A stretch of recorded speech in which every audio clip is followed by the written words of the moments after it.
आइए हम अति महत्वपूर्ण चर्चा करें। चर्चा इस बात पर है कि विश्व गुरु भारत को घोटाला भारत गुरु क्यों बनाया दिया और किसने बनाया। ये मामले बड़े रोचक हैं। आज हम इसी बात पर चर्चा करेंगे।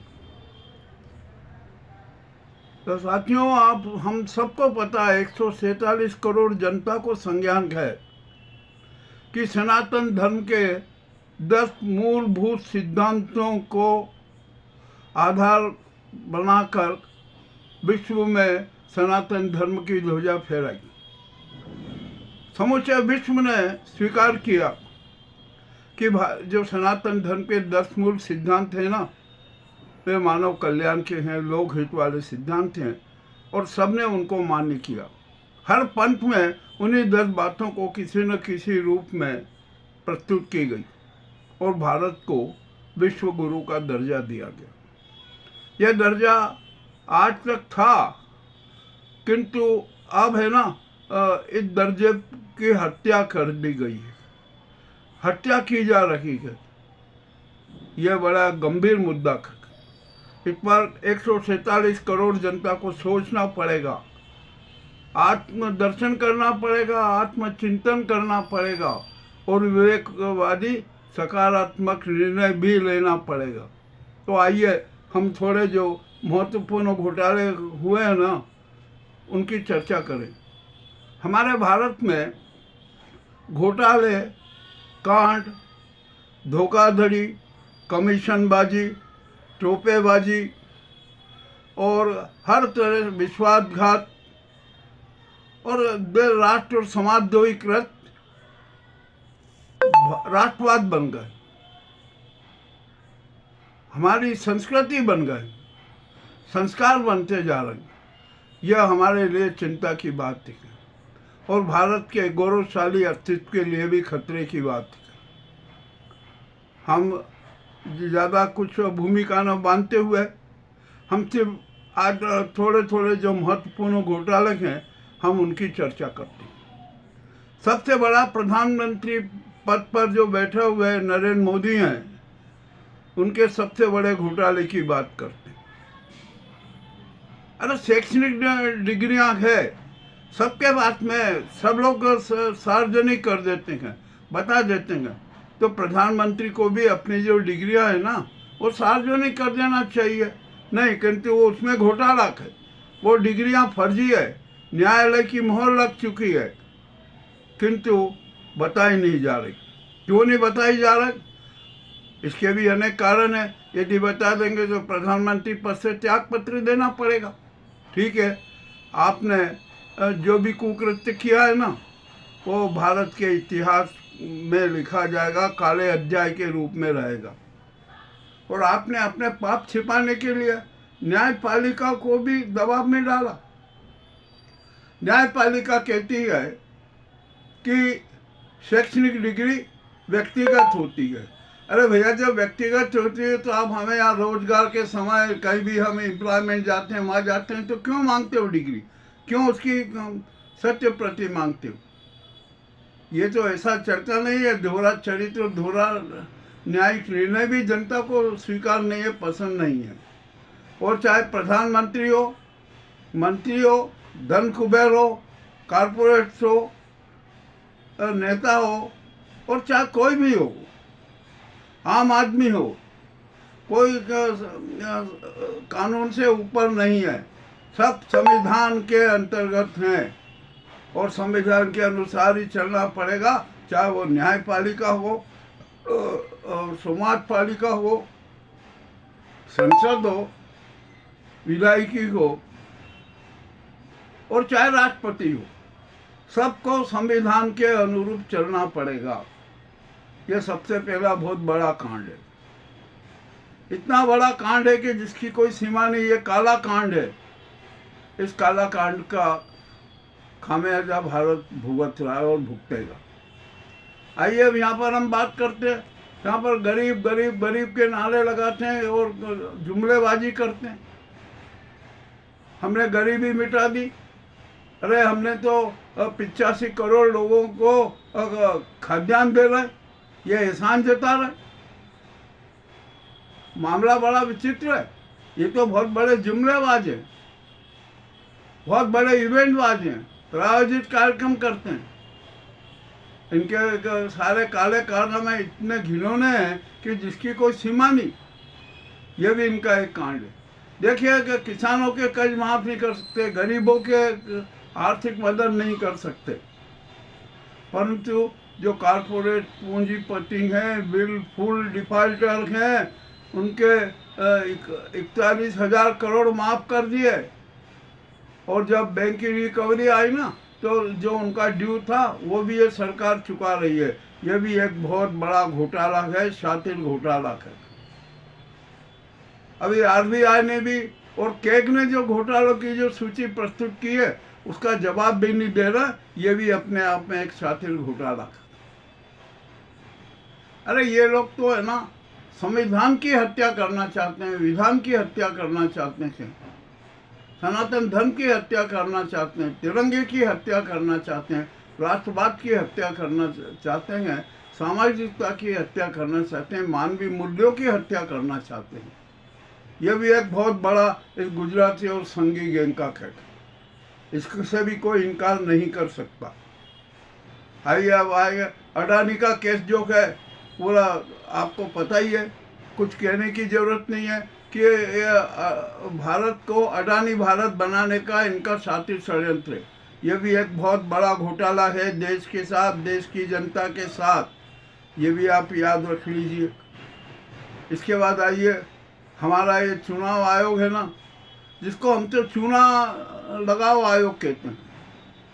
ये किस तरीके से चूना लगाता है कि जिसकी कोई सीमा नहीं। पूर्व सीईओ राजीव कुमार ने, वर्तमान सीईओ ज्ञानेश कुमार ने किस प्रकार चूना लगाया जनता, जो जनता को, मतदाता को जो संवैधानिक मौलिक अधिकार मिला हुआ है ना, उसमें भी चूना लगा दिया। अरे एक फर्जी वोटर पकड़ने का सॉफ्टवेयर है, आप उसको बिहार में लागू क्यों नहीं कर रहे हो?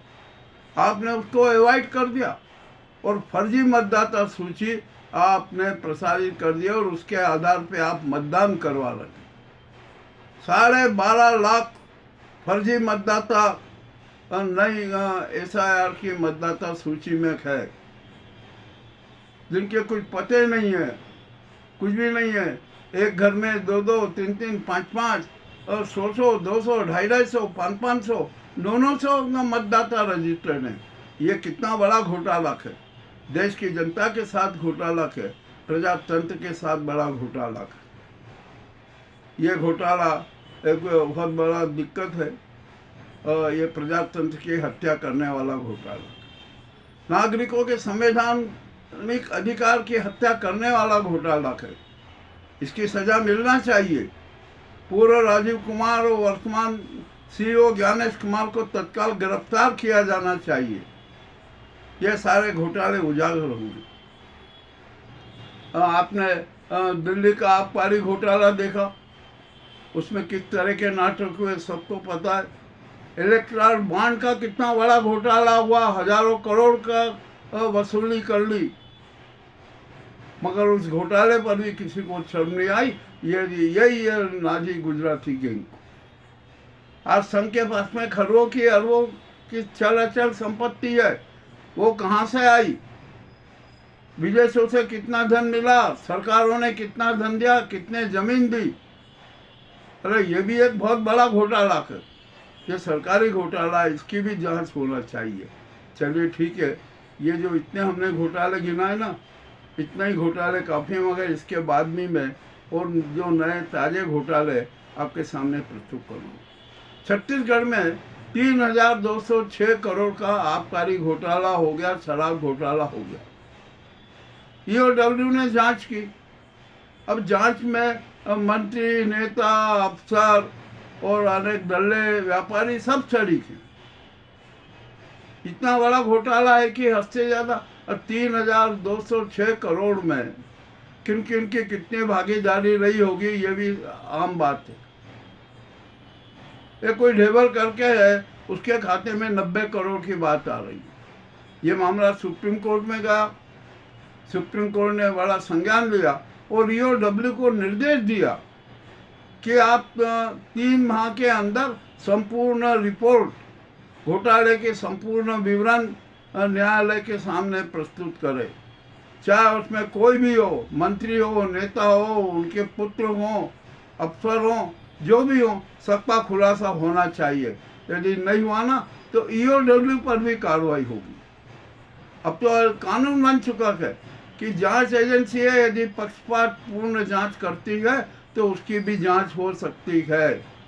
और हमने जो थीम न्यूज़ की तरफ से जनता ऑडिट स्कीम जो लागू की है ना, हम उसके तहत इन घोटालों की भी जांच करेंगे। ये घोटाला हुआ, अब आइए घोटाला हम मध्य प्रदेश में हो गया।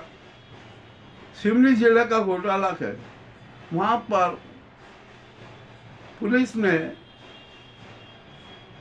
1.25 लाख 3 करोड़ रुपया पकड़ा। गिनती भी हुई तो उसमें से 1.5 करोड़ रुपया 9 पुलिसकर्मी, 9 से ज़्यादा थे, 11 थे, मगर 9 पर ब्लेम आया है तो 9 कर्मियों ने बांट ली। और जब्ती में सिर्फ कितने बताए? 1.5 करोड़ रुपये। मामला उजागर हुआ। हमने थीम में ही उजागर किया था, थीम में ही चढ़ा था। तो आज ये स्थिति बनी है कि 9 पुलिस कर्मियों को गिरफ्तार किया गया है।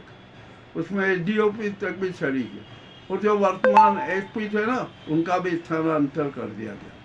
कितना बड़ा घोटाला हुआ। अब एक और मजेदार बात बताऊं। एक घोटाला बालाघाट का। बालाघाट के माल खाने से बड़ी विचित्र बात हुई। एक जुमे का शौकीन पुलिसकर्मी था, उसने वहां से 50 लाख रुपए माल खाने से ही उड़ा दिए। जो जब्ती के थे उसी में घोटाला कर दिया। और इतना ही नहीं, 10 लाख की ज्वेलरी तक भी घोटाले में ले ली और जुए में हार गया। ये बालाघाट का ताजा घटना।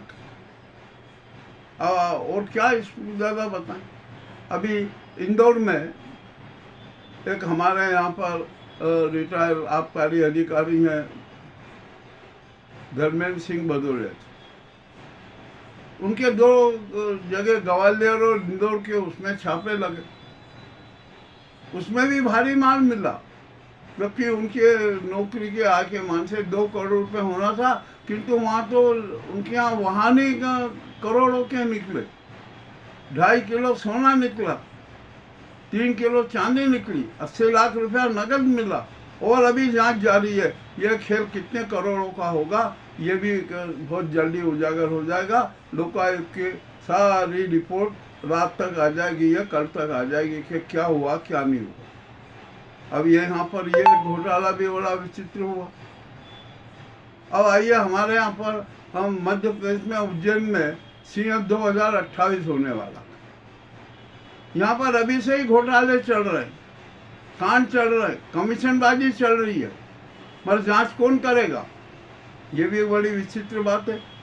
हमने तो यहाँ तक बात चलाई कि यहाँ पर CBI का अस्थायी कार्यालय जब तक संयंत्र का समापन नहीं होता है ना, तब तक खुफिया तंत्र की यहाँ स्थायी स्थापना कर दी जाए, जो सारे घोटालों पर निगरानी की। आप बेफिक्र रहिए, थीम न्यूज़ सारे घोटाले उजागर करेगा, क्योंकि हमें जब संज्ञान है, हमें सारे मिल रहे हैं, सब कुछ बातें हमारे सामने आ रही हैं। ये भी हमने वो किया। और अब यहाँ पर जो नेता, मंत्री, अफसर जो है ना, इनके अभी तुरंत सबके यहाँ छापे लगाना चाहिए। सबके यहाँ पर काला धन गए। इतना काला धन है कि जिसकी कोई परिकल्पना नहीं कर सकते। इनके यहाँ भी छापे लगना चाहिए। अब देखते हैं कब छापे लगेंगे, क्या होगा। अब तो यहाँ कुछ कहते ही नहीं बनती है। हमारे यहाँ पर ये जो साधु संत है ना, इनके अखाड़े हैं, साधु संत है, महामंडलेश्वर है, ये हैं जो पैसे दे दे के, लाखों रुपया दे दे के डिग्रीधारी हो गए, उनके यहाँ भी छापे लगना चाहिए। अखाड़े वालों के यहाँ भी छापे लगना चाहिए कि ये किसी प्रकार के घिनौने करते करते। एक अभी जो साध्वी जी हैं, वो पांडे करके, वो भी देखिए धनखोरी, उन्होंने कितना बड़ा घोटाला कर दिया। एक टीवी शोरूम का था गुप्ता का, उस पर उसकी निगाह पड़ी। उन्होंने गुप्ता के परिवार के एक बालक को अपने प्रेमा जाल में फंसाया। प्रेमा जाल में फंसाकर उससे लाखों रुपए ऐंठे, और लाखों रुपए ऐंठने के बाद उससे कहा कि नहीं, तुम्हारे जो ये शोरूम है ना टीवी का और ये, इसमें हमारी पार्टनरशिप होना चाहिए। पार्टनरशिप नहीं हुई। जब गुप्ता के पिताजी को पता लगा तो उन्होंने मामला उजागर किया, और उजागर करने के बाद ही एक बड़ी विचित्र घटना सामने आई कि जो पांडे साध्वी ने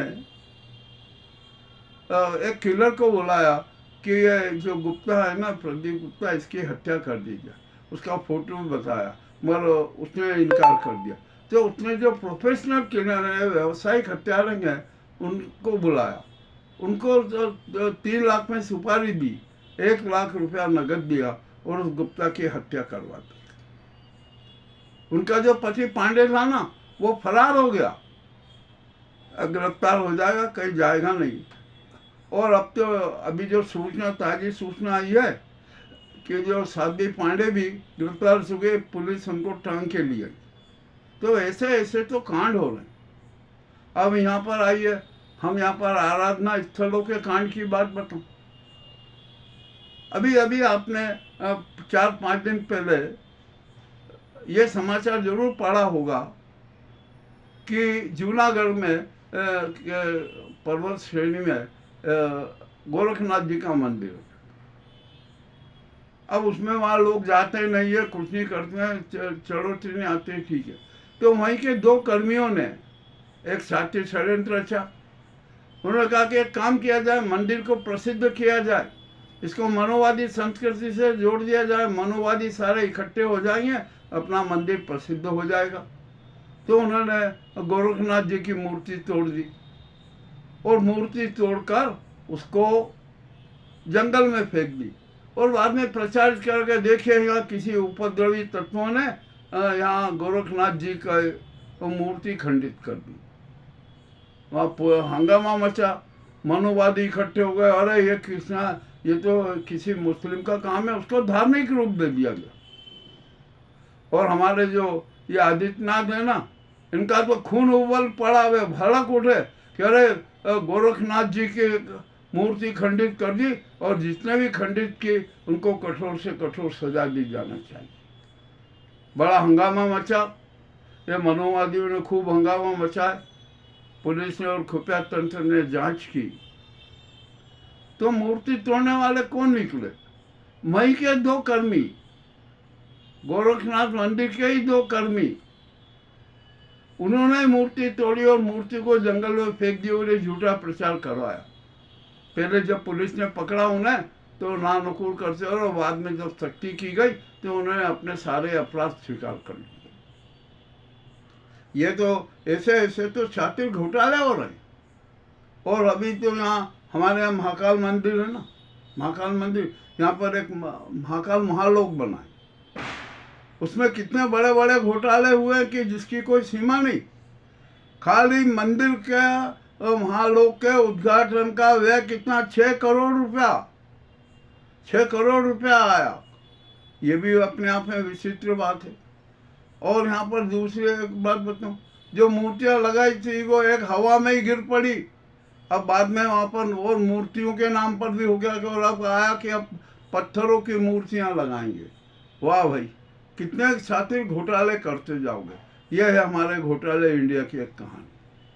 इतने सारे आपको घोटाले गिनाए, क्या हमारे देश में ये घोटाले होना चाहिए? नहीं होना चाहिए। और यहाँ पर माफिया समूह ने कितने घोटाले कर रखे हैं जिसकी कोई सीमा नहीं। आपने सेबी का घोटाला भी देखा, वो भी किसी से छिपा नहीं है, और अभी भी घोटाले जारी हैं। काला धन कुबेर ने है ना विदेशों में यहाँ को लूट पकड़ के यहाँ पर कांड करके सारा पैसा विदेशी बैंकों में जमा किया। नीरव मोदी और उनका घोटाला भी किसी से छिपा नहीं है। मेहुल चोकसी का ये भी एक बहुत बड़ा घोटाला हुआ। अरे हमारे यहाँ बैंकों को कितनी शपथ लगाई गई, कितने करोड़ों की, हजारों करोड़ों की शपथ लगा दी गई, ये भी बहुत बड़े घोटाले हुए। अरे इतने सारे घोटाले हो गए, आपको हमने कितनी लंबी सूची बनाई, इसके अलावा भी और घोटाले हैं। यहाँ पर जो मंत्री हैं, नेता हैं, उनके यहाँ कितना काला धन है, कितनी बेनामी संपत्ति है, ये भी अपने आप में बहुत बड़ा घोटाला है। इसकी भी जांच होना चाहिए। अब मगर जांच करेगा कौन, ये सवाल है। तो कोई चिंता की बात नहीं है। जो हमारे यहाँ पर केक है ना, वो घोटालों का विवरण देती है, किंतु ये मक्कार नेताशाही और मंत्रीशाही उनके केक के उसका जवाब नहीं देती है। तो हमने एक यहाँ पर नई बात विधा चालू की, और वो विधा ये की कि अब जनता ऑडिट करेगी इन घोटालों का। घोटालों का जनता ऑडिट होगा, जनता ऑडिट करेगी। हमारे जो सोशल मीडिया पे अनेक साथी हैं, अशोक पांडे जी हैं, देश पांडे जी हैं, अनेक लोग हैं, कुमकुम जी हैं, नीलो याची हैं, और भी बहुत सारे हैं, यादव जी हैं, और सारे जितने हमारे अच्छे अच्छे यूट्यूबर हैं ना, संजीव सक्सेना जी हैं मध्य प्रदेश के, और भी बहुत अनेक शानदार यूट्यूबर साथी हैं। वे सारे घोटाले कर रहे हैं, उजागर कर रहे हैं, और उनका ये घोटाले उजागर होना है ना, यही जनता ऑडिट है। आप चाहे आपका केक उसको नहीं करे, किंतु जो ये यूट्यूबर्स जो घोटालों को उजागर करते हैं, सूचना देते हैं, ये जनता का ऑडिट है। उस पर कठोर से कठोर कार्रवाई होना चाहिए। अब देखते हैं कब कार्रवाई होगी, क्या होगा क्या नहीं होगा। ये हमने जो एक घोटालों की एक पहली सूची जारी की है, ये तो इतने घोटाले हुए। और मैं तो कहता हूँ कि ये गुजराती गैंग की सरकार और ये संघ भी अपने आप में एक शातिर घोटाला का, बहुत बड़ा शातिर घोटाला है। इसकी भी परतें खुलेगी। गडकरी खोल चुके हैं, और भी परतें खुलेगी। अब तो ये यहाँ पर हमारे देश की यह हालत है। तो इन महामक्कारों धूर्तों ने विश्वगुरु भारत को घोटाला इंडिया बना दिया, घोटाला भारत सिद्ध कर दिया। तो यह इनका बहुत बड़ा शातिर अपराध है। अब इनकी सज़ा क्या होना चाहिए, ये तो 147 करोड़ जनता तय करेगी। पर हमारे मान से तो इनको तो भारत की भूमि में जीने का अधिकार नहीं है। या तो ये खुद ही अपने आप को सजा देने, सुसाइड कर ले, या अब इनको जनता इनको फांसी पर लटकाने की बात कर। ऐसा अब कानून भी बनाना पड़ेगा। और जो ये मनोवादी चेहरे हैं ना, इनके भी काले कारनामे देख लीजिए। इनके कितने के इतने काले कारनामे हैं कि जिसकी कोई सीमा नहीं। ये काले कोट पहन के जो आते हैं ना मनोवादी चेहरे, और जो नाटक करते हैं, वो भी अपने आप में एक बहुत बड़ा घोटाला है। और उनके संरक्षक कौन है, उनके निर्देशक कौन है, और उनके सहयोगी कौन है, और उनके पक्षकार कौन है, ये भी जानना जरूरी है, क्योंकि सभी के सब घोटाले में शरीक हैं। मैंने ये बहुत कड़वी कड़वी बातें कही हैं। हमारी ये बातें आपको कैसी लगी, ये अवश्य बताएं। हम बिना भूमिका के सच सबके सामने प्रस्तुत करते हैं, मगर हम ये नहीं कहते कि आप हमारे चैनल को सब्सक्राइब कीजिए, लाइक कीजिए, नहीं। हम तो सिर्फ एक ही आह्वान करते हैं, एक ही निवेदन करते हैं कि आप भावनात्मक रूप से हमारे साथ जुड़े रहिए और साक्ष्यमय सत्य संवाद हमें देते रहे, ताकि हम उन्हें प्रसारित करते रहें और राष्ट्र में एक राष्ट्रवादी सुचिता, सच्चे राष्ट्रवाद की स्थापना कर सकें, संविधान की रक्षा कर सकें, तिरंगे की रक्षा कर सकें, और मानवीय मूल्यों की रक्षा कर सकें, न्याय विधा की रक्षा कर सकें, और हमारे इस देश की गरिमा की और देश के अस्तित्व की रक्षा कर सकें। बहुत बहुत धन्यवाद।